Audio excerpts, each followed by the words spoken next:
মানে সঁচা কথা কবলৈ গলে বিজেপি পাৰ্টিটোক মই আজিকালি হুংকাৰ দিয়া পাৰ্টি বুলি কওঁ আপোনালোকে চাব দেই প্ৰধানমন্ত্ৰী মোদীৰ পৰা আৰম্ভ কৰি গৃহমন্ত্ৰী এই অমিত শাহলৈকে তেওঁলোকে অসমলৈ আহিব আৰু হুংকাৰ প্ৰদান কৰিব মানে বিদেশীৰ বিৰুদ্ধে হুংকাৰ বাংলাদেশীৰ বিৰুদ্ধে হুংকাৰ তেওঁলোকৰ হুংকাৰ দিয়া কাৰ্যসূচীটো ধাৰাবাহিকভাৱে চলি আছে আৰু কেতিয়া ইয়াৰ শেষ হ'ব কোনো ঠিকনা নাই আমাৰ অনুমান যে এই ইস্যুটো তেওঁলোকে দীৰ্ঘদিন চলাই থাকিব গতিকে তেওঁলোকে হুংকাৰহে দিব কিন্তু বাংলাদেশী নেখেলে আপোনালোকে নিশ্চয় দেখিছে প্ৰমাণটো হৈ গ'ল যে বাংলাদেশী খেলিম বুলি কয় তাৰ সমান্তৰালভাৱে আজি কেইদিনমানৰ আগত নিশ্চয় দেখিছে আপোনালোকে যে যিবিলাকৰ বিৰুদ্ধে বিদেশী ন্যায়াধিকৰণত আপোনাৰ গোচৰ চলি আছিল যিবিলাক বাংলাদেশী আসলে গোচৰ চলি আছিল তেওঁলোকক ধৰ্মৰ ভিত্তিত আপোনাৰ ৬৯,৫০০ জনক নাগৰিকত্ব দিয়াৰ ব্যৱস্থাপনা কৰি দিলে গতিকে সেই পাৰ্টিতে বাংলাদেশী খেলিব বুলি ক'লে আপোনালোকে বিশ্বাস কৰে নেকি আপোনালোকে নিশ্চয় দেখা পালে আজি 10 দিন মানৰ আগত অসমৰ প্ৰায় জিলা কেইখনলৈকে মানে গোটেই জিলা কেইখনলৈকে তেওঁলোকে ইতিমধ্যে নটিফিকেশন জাৰি কৰিছে আৰু যাৰ বিৰুদ্ধে আসলে বিদেশী ন্যায়াধিকৰণত গোচৰ চলি আছে যিবিলাক হিন্দু খ্ৰীষ্টান জৈন পাৰ্চী বৌদ্ধ শিখ সেই লোকসকলক তেওঁলোকে গোচৰ মুক্ত কৰিছে তাৰমানে এই পাৰ্টিটোৱে বিদেশী অসমৰ ৰাখিব খোজে বিদেশীক নাগৰিকত্ব দিয়ে গতিকে এই পাৰ্টিটোৱে অসমলৈ আহি আপোনাৰ এই হুংকাৰ যে প্ৰদান কৰে বিদেশীৰ বিৰুদ্ধে এই হুংকাৰত আপোনালোকে ভুল নাযাব 2014 চনতো তেওঁলোকে 16 মেৰ পাছত পালি টুকুৰা ল'ব লাগিব বুলি কৈছিলে সেই 16 মে কেইটা পাৰ হৈ গ'ল ঠিকনা নাই আজিৰ তাৰিখলৈকে কোনো বাংলাদেশী অসমৰ পৰা পালি টুকুৰা নললে কিন্তু আজি পুনৰ তেওঁলোকে খানাপাৰা ফিল্ডত আপোনালোকে নিশ্চয় দেখা পাইছে গৃহমন্ত্ৰী অমিত শাহে পুনৰ ঘুষপেঠিয়াৰ বিৰুদ্ধে মানে বাংলাদেশী বিৰুদ্ধে বহিৰাগত যিবিলাক অবৈধ নাগৰিক তেওঁলোকক হুংকাৰ প্ৰদান কৰিছে কিন্তু আপোনালোকে চাব তেওঁলোকে মূল কামটো নকৰে আজি এনআৰসিখন কেনেকৈ আপোনাৰ তেওঁলোকে ডাস্টবিনত পেলাই দিছে আপোনালোকে নিশ্চয় লক্ষ্য কৰিছে 1600 কোটি টকা খৰচ হৈ গ'ল তাৰ পাছতো কিন্তু এনআৰসিৰ জৰিয়তে বিদেশী স্বদেশী চিনাক্ত নহল আৰু এই অমিত শাহ বোলাটো কথাটো কোনো ভেলুৱে নাই আন্দোলন যেতিয়া চলি আছিল তেতিয়া তেওঁ কলে যে অসম চুক্তিৰ 6 নং দফা আখৰে আখৰে দাড়ি কমা সহিতে ৰূপায়ণ কৰিব কিন্তু আজি অসম চুক্তিটো কোড আছে কোনেও নাজানে ডাস্টবিনত পেলাই থৈছে নে কৰবাত আছে আৰু মুঠতে কিন্তু দিল্লীত গৈ নাপালেগে গতিকে এই মানুহবিলাকৰ কথাত যাতে অসমবাসী ৰাইজে ভুল নাযায় তাৰ কাৰণে আপোনালোকক অনুৰোধ জনাইছো আৰু এই অমিত শাহ যে আজি অসমলৈ আহিছে আজি এবছৰ মানৰ আগত কলে যে অসমৰ বানপানীটো নাইকিয়া কৰিবৰ কাৰণে 50টা পুখুৰী খান্দি দিলে হৈ যাব বুলি কৈছিলে আজিৰ দিনটোলৈকে এটা পুখুৰী তেওঁলোকে খান্দিব নোৱাৰিলে এটা অদ্ভুত এটা মন্তব্য কৰিছে যে 50টা পুখুৰী খান্দি দিলে যে আপোনাৰ অসমৰ বানপানী যে নাইকিয়া হৈ যাব এইবিলাক মানুহ মানে কোৰ টেকনলজি লৈ আহে কোন পাত্তা নাপায় মানে আপোনালোকে স্বয়ম্ভু আসলে ইঞ্জিনিয়াৰ এইবিলাক আৰু আপোনালোকে চাব দেই গুৱাহাটীৰ ক্ষেত্ৰত ৱাটাৰ ৰিজাৰ্ভাৰ যে বনাম বুলি কৈছিলে বানমুক্ত গুৱাহাটীৰ কাৰণে আপোনালোকে নিশ্চয় দিছে কালি অমিত শাহ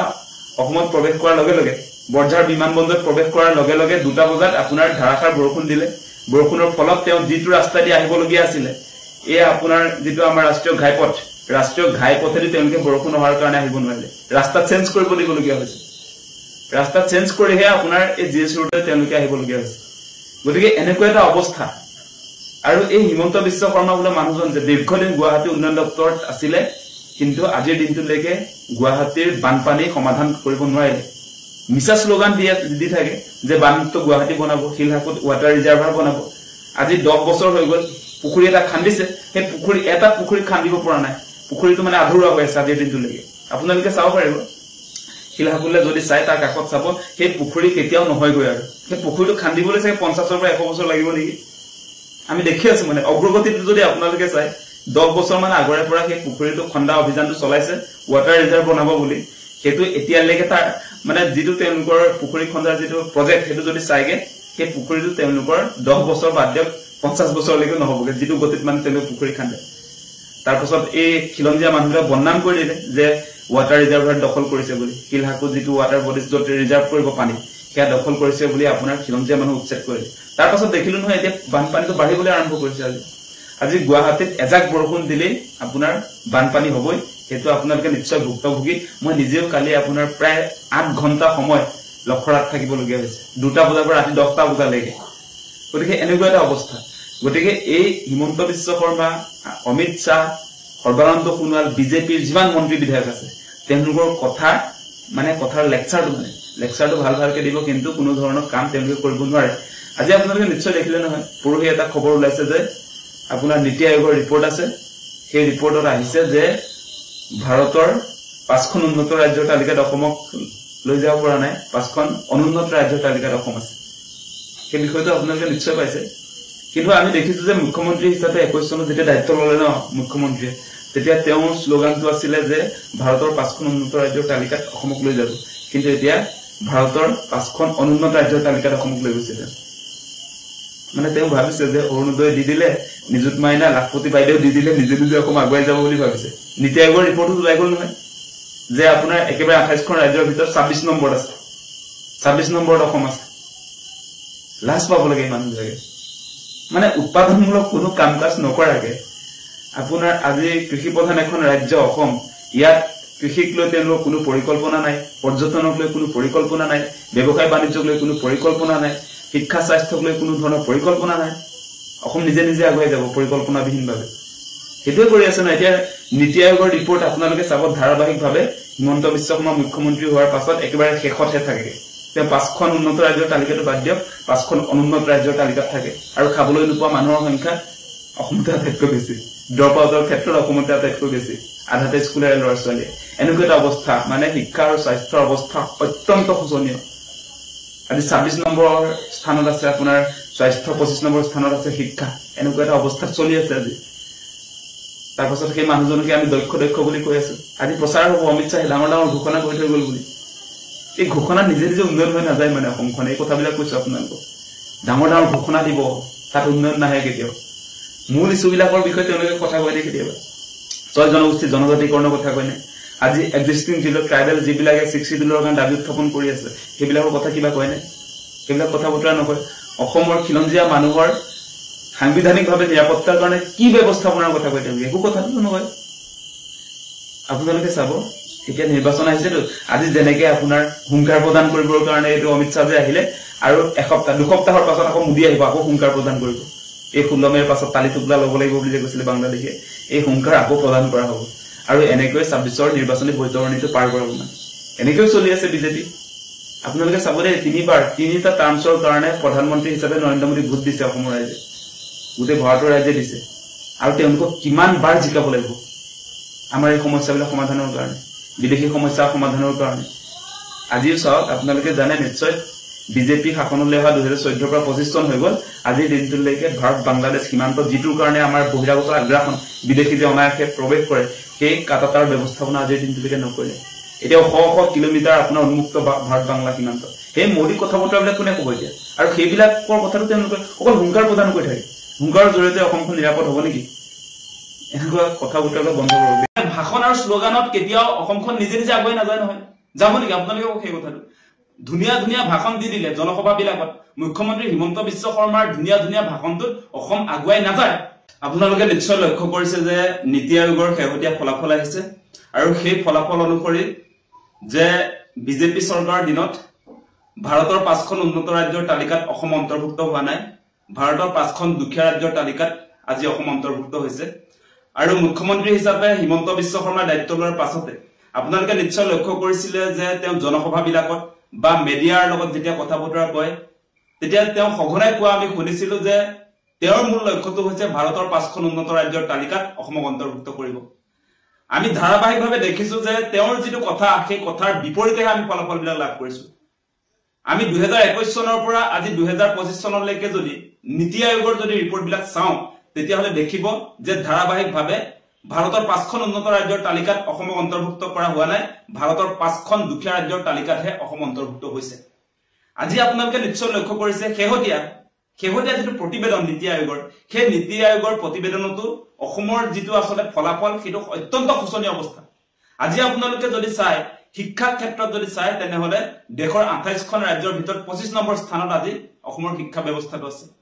আজি আপোনালোকে সুস্বাস্থ্যৰ কথাটো যদি চাই, সুস্বাস্থ্যৰ ক্ষেত্ৰত দেশৰ 28খন ৰাজ্যৰ ভিতৰত 26 নম্বৰত আছে। আৰু আপোনালোকে প্ৰেক্টিকেলি সেই কথাবিলাক দেখিও আছে যে মেডিকেল কলেজবিলাক পাতিছে বুলি চৰকাৰৰ ফালৰ পৰা ডাঙৰ ডাঙৰ ফটা লেকচাৰ মৰা আমি নিশ্চয় শুনিছো, কিন্তু আপোনালোকে যদি চাই মেডিকেল কলেজবিলাক পাতিছে, কিন্তু সেই মেডিকেল কলেজবিলাকত প্ৰয়োজনীয় আপোনাৰ ইনফ্ৰাষ্ট্ৰাকচাৰ, প্ৰয়োজনীয় ষ্টাফ, ডক্টৰ, নাৰ্ছ নথকাৰ ফলস্বৰূপে ৰোগীয়ে প্ৰয়োজনীয় চিকিৎসা সেৱা লাভ নকৰে। ইভেন আজি উত্তৰ পূৰ্বাঞ্চলৰ আটাইতকৈ ডাঙৰ মেডিকেল কলেজ বুলি কৈ থকা আজি জিএমচিএইচত আপোনাৰ প্ৰয়োজনীয় ষ্টাফৰ অভাৱত আজি কেইদিনমানৰ আগত আপোনালোকে নিশ্চয় লক্ষ্য কৰিছে যে আপোনাৰ দেৱশিশুৰ মৃত্যু হৈছে কেনেকুৱা এটা পৰ্যায়ত আজি জিএমচিএইচ চলি আছে বাকি মেডিকেল কলেজৰ কথা বাদেই দিলো গতিকে এনেকুৱা পৰ্যায়ত আজি মেডিকেল কলেজ বিলাক চলি আছে যদি মেডিকেল কলেজ বিলাকৰ অৱস্থা যদি ইমান শোচনীয় হয় তেনেহলে সাধাৰণ যিবিলাক প্ৰাথমিক স্বাস্থ্য কেন্দ্ৰ আছে সেইবিলাকৰ অৱস্থাটো কি তাতো ডাক্তৰ নাৰ্ছ পাবলৈকে নাই গতিকে এই কথা বতৰাবিলাক আমি প্ৰেক্টিকেলি দেখি আছো আৰু আপোনালোকে শিক্ষাৰ ক্ষেত্ৰত যদি চাই চৰকাৰী শিক্ষা অনুষ্ঠানবিলাকতো গোটেইবিলাক খতমেই কৰি পেলালে আজি চৰকাৰী শিক্ষানুষ্ঠানবিলাক যদি নাথাকে আজি বিজেপি চৰকাৰৰ দিনত মুখ্যমন্ত্ৰী হিমন্ত বিশ্ব শৰ্মা চৰকাৰৰ দিনত প্ৰায় ৮,০০০ চৰকাৰী ইনষ্টিটিউচন বন্ধ কৰি দিয়া হৈছে আজি আপোনালোকে নিশ্চয় জানে এমেলগেমেশন মাৰ্জাৰ আৰু ক্লোজাৰৰ নামত এফালৰ পৰা চৰকাৰী শিক্ষানুষ্ঠানবিলাক বন্ধ কৰি দিয়া হৈছে তাৰ পৰিণতিত আজি ড্ৰপ আউটৰ ক্ষেত্ৰতো আপোনাৰ সাংঘাতিক ধৰণে আসলে ভাৰতৰ ৰাজ্যবিলাকৰ ভিতৰত যদি চাই প্ৰথম স্থানত আজি অসম আছে মানে আধাতে স্কুলেৰে গতিকে সেই ফলাফলবিলাক আমি কোৱা ফলাফল নহয় সেই ফলাফলবিলাক আজি নীতি আয়োগৰ ৰিপৰ্টত ওলাইছে